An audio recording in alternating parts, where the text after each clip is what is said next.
Está en la línea Luis Miguel González, director editorial de El Economista. El periódico El Economista es periódico especializado en temas económico-financieros. ¿Cómo estás, Luis Miguel? Qué gusto saludarte. Encantado de estar con ustedes, Carlos. Buenas tardes. Platícanos, Luis Miguel, ¿cómo estás viendo este anuncio que ha hecho la vocera de Trump? Creo que el escenario que pensaba menos probable se volvió el escenario central. Creo que muchos pensábamos que era bluff y que en último momento iba a decir, vamos pasando a temas prácticos. Estamos, yo diría, en un escenario donde muchas de las decisiones no tienen que ver con la lógica económica. Y la pregunta es, si no hay una lógica económica, ¿cómo se contesta eso? Pero hay una lógica política y los populistas son así. Y nos acabamos de echar 6 años de un populista de Wikipedia, ¿no? O sea, del libro de texto de corte clásico, y toman decisiones económicas que son un balazo en el pie y que son malas ideas y aún así las toman, ¿no? O sea, no deberíamos sorprendernos, ¿no? Sí, totalmente. Creo que una de las partes más curiosas de este diálogo nacional es el gobierno de México haciendo la tómbola y diciendo, no hagas aquello porque esto es irracional. Sí, exactamente, ¿no? Metiéndole dinero a Mexicana de Aviación y diciendo, por favor, no hagas esto que es irracional, ¿no? Totalmente. Creo, del otro lado, en la lógica económica, creo que hay dos escenarios. Uno es que de alguna manera todo esto se conduzca en el contexto del TEMEC, la famosa renegociación, pero el otro escenario es que nos olvidemos del TEMEC. No quiere decir que nos olvidemos del comercio con nuestro vecino, pero que los marcos de referencia que nos ofrecía el TEMEC se vuelvan irrelevantes. Luis Miguel, ¿qué le va a pasar a la economía mexicana si duran un rato estos aranceles de 25%? El primer efecto que ya vimos hoy, una probadita, es un movimiento del tipo de cambio. No es todo lo que se va a mover. Pensaría yo que los efectos más permanentes están en el empleo, en la producción, sobre todo en regiones exportadoras. Nos encontraríamos con la paradoja que las regiones más prósperas en relación a su vínculo con Estados Unidos serían las más vulnerables. Esto prácticamente no lo hemos visto en 30 años desde que entró en vigor el Telecán. La frontera norte, el Bajío, Guadalajara, zonas muy exportadoras, son las que más padecerían. Estaremos al pendiente. Luis Miguel, ¿todavía le ves un rayito de esperanza que se eche para atrás de ahorita a mañana? No, prácticamente el único margen que hay ahorita ya con la información que tenemos es que diga, postergo la aplicación del arancel un mes y que ese mes sea el espacio de negociar.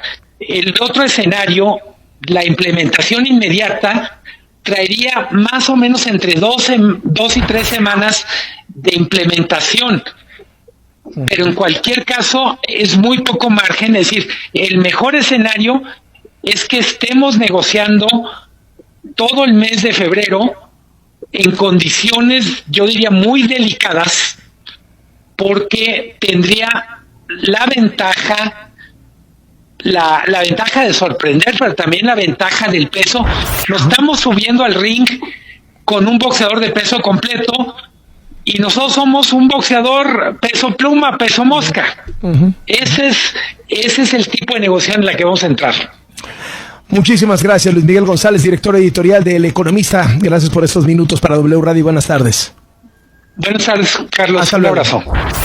Tengo en la línea al presidente de Coparmex, la Confederación Patronal de la República Mexicana, Juan José Sierra Álvarez. ¿Cómo está? Muy buenas tardes. Bien, Carlos, buena tarde y buena tarde a todo tu auditorio. Bueno, pues ya anunció la vocera de Trump que sí vienen aranceles del 25%. ¿Cómo lo están viendo los empresarios?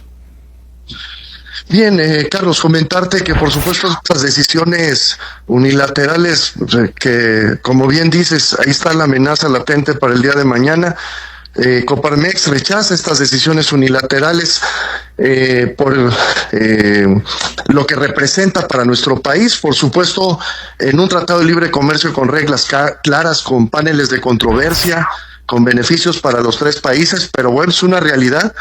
Traerá efectos a la economía de Estados Unidos, pero sobre todo a nuestra economía, Carlos, en una desaceleración que se viene presentando para nuestro país, en un escaso, moderado crecimiento económico para el 2025 de solo 1%, y hay quien dice que estaría abajo del 1% con los datos del empleo.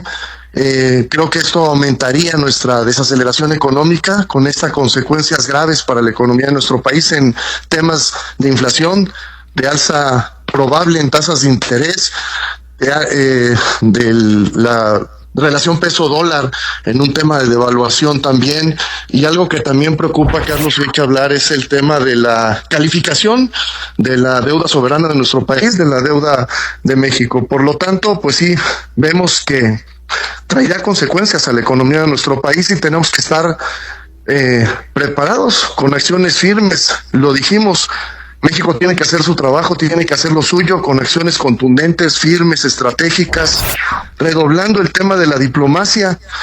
Ya sabemos lo que le preocupa a Estados Unidos y a partir de ello tenemos que trabajar en temas de migración, fentanilo, drogas y relación comercial con China. ¿Se Carlos, confió el gobierno mexicano? creo que tendríamos que haber hecho nuestro trabajo. Insistimos mucho desde Coparmex en tema de seguridad, en tema de certeza jurídica, en tema de energía. Eran tres condiciones fundamentales para México ser atractivo a la inversión. Tenemos que seguir trabajando en este camino si queremos que México sea atractivo a la inversión, Carlos. Si no hacemos cosas diferentes, seguimos haciendo lo mismo, vamos a encontrar los mismos resultados y quizás peores resultados. ¿Hay pánico entre los empresarios por estas tarifas de Trump? O sea, ¿se nos viene una crisis económica? Bueno, hay este sentido de responsabilidad que tenemos con esta imposición de aranceles y que insistimos, tenemos que ver si de realizarse, cómo se realiza, a qué sectores. ¿Usted cree que todavía podría ser bluff? No, estamos más cerca de una realidad, ¿no? Yo creo que estamos cerca de una realidad y si no es así, pues va a ser una constante esta parte de presión o esta parte de amenaza. Pero insisto, tenemos que hacer nuestro trabajo, Carlos. El 80% de los productos mexicanos se exportan a Estados Unidos. Pues estaremos viendo, ¿no? Estaremos viendo a ver qué va a suceder con este asunto. Gracias por estos minutos para W Radio y si nos permite estarnos tocando la puerta porque pues esto es en tiempo real, ¿no? Es correcto, con mucho gusto y gracias por la oportunidad, Carlos. Juan José Sierra Álvarez, el presidente de Coparmex.